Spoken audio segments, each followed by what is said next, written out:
జానకి పరిణయం ఫిబ్రవరి 2 నుంచి సోమవారం నుంచి శనివారం వరకు సాయంత్రం 6 గంటలకు మీ ఈటీవీలో.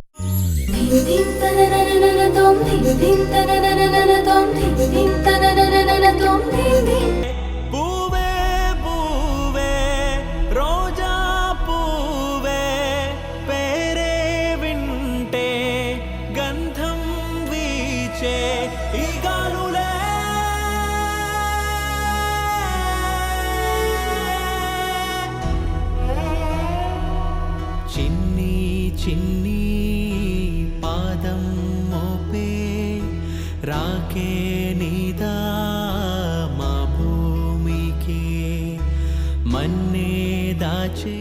అయ్యో, ఏం చేస్తున్నారు మీరు? నిజానికి నీ కాళ్ళు పట్టుకోవాలనుంది, అది చేయలేక కనీసం ఇలాగైనా నీ రుణం తీర్చుకుంటున్నాను. అలా అనకండి మేడం. ఏంటే గొప్పదనం అనుకుంటున్నావా?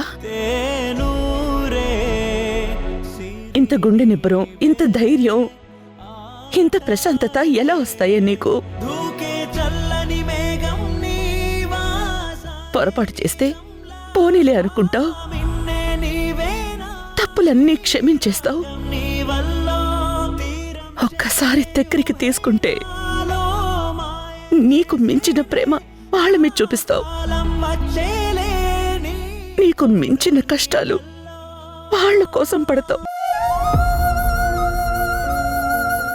అన్ని త్యాగాలు నువ్వే చేసేసి అందరికీ నువ్వే ప్రేమని పంచేసి అందరి కోసం ఆలోచిస్తే నీ గురించి ఎప్పుడు ఆలోచించుకుంటావే పిచ్చిదానా? ఇప్పుడు మీరు చేస్తున్నది ఏంటి మేడం? నా గురించి ఆలోచించడం లేదా? మా మల్లిక మేడం కంట్లో నీళ్లు, ఎప్పుడు గంభీరంగా పైకి కఠినంగా కనిపించే మా మల్లిక మేడం మనసు ఎలాంటిదో నేను చెప్పనా?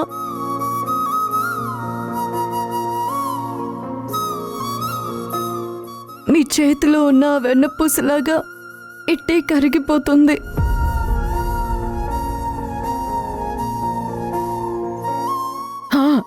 కబుర్లు బాగానే చెప్తావు. ఒక్క మాట కూడా ఎదుటి వాళ్ళని మాట్లాడకుండా చేయగలవు.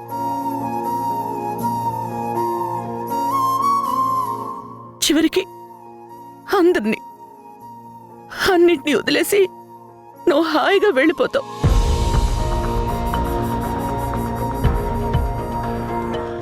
కానీ నేనెలా ఉండాలి? నీకే నువ్వు ఎక్కడికి వెళ్ళినా అక్కడ స్వర్గాన్ని సృష్టిస్తావు. నువ్వు వెళ్ళిపోయాక మాకు మాత్రం ఇల్లు నరకమే.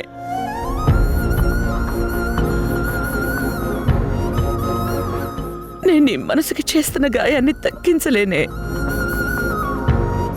కనీసం నీ శరీరానికైనా ఈ గాయాన్నైనా కొంచెం తగ్గించానన్న సంతృప్తినైనా నాకు ఇవ్వవే. మేడం,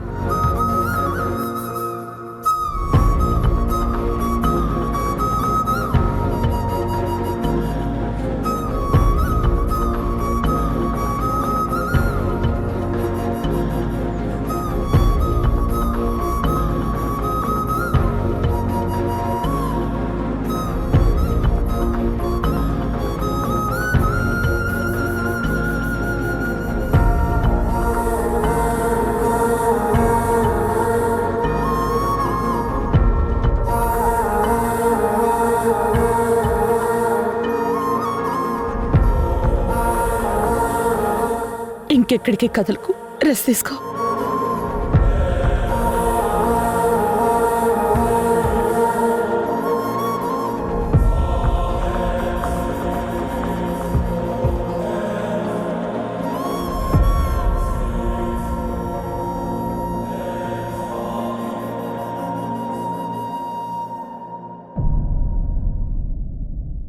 ఒక్కసారి అత్తయ్య అని మనస్ఫూర్తిగా పిలవే.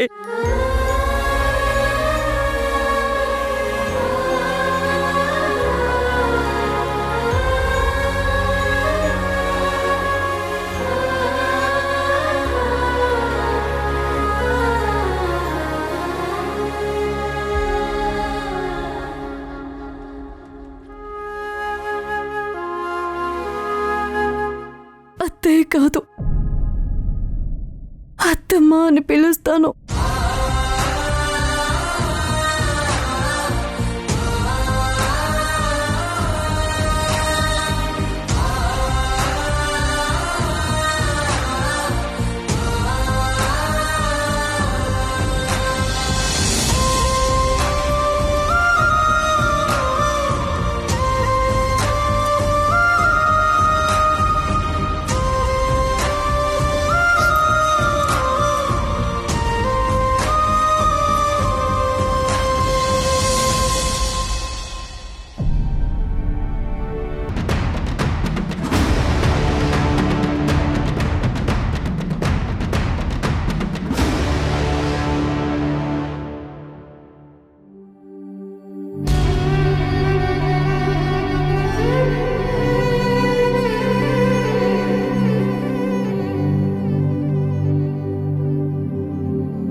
ప్రతిసారి మిమ్మల్ని వచ్చి తీసుకుని వెళ్ళమని ఇబ్బంది పెడుతున్నానా మామయ్య?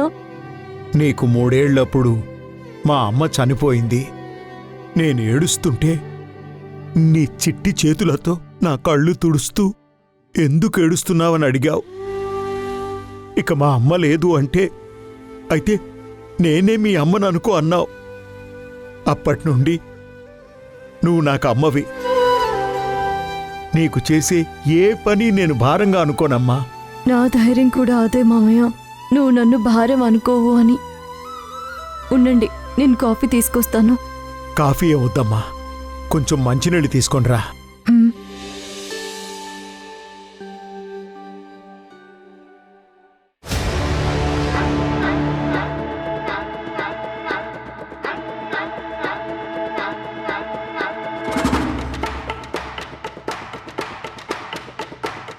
ఈరోజు నేను ఈ ఇంట్లో అందరికీ వసుంధర గురించి ఒక నిజం చెప్తాను.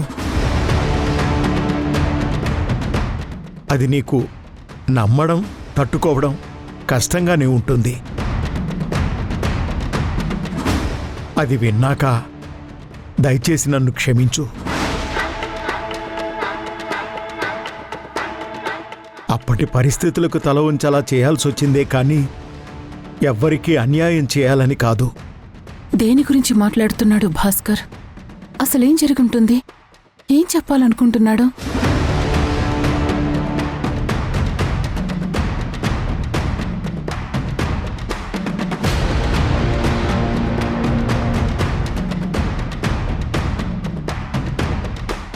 అది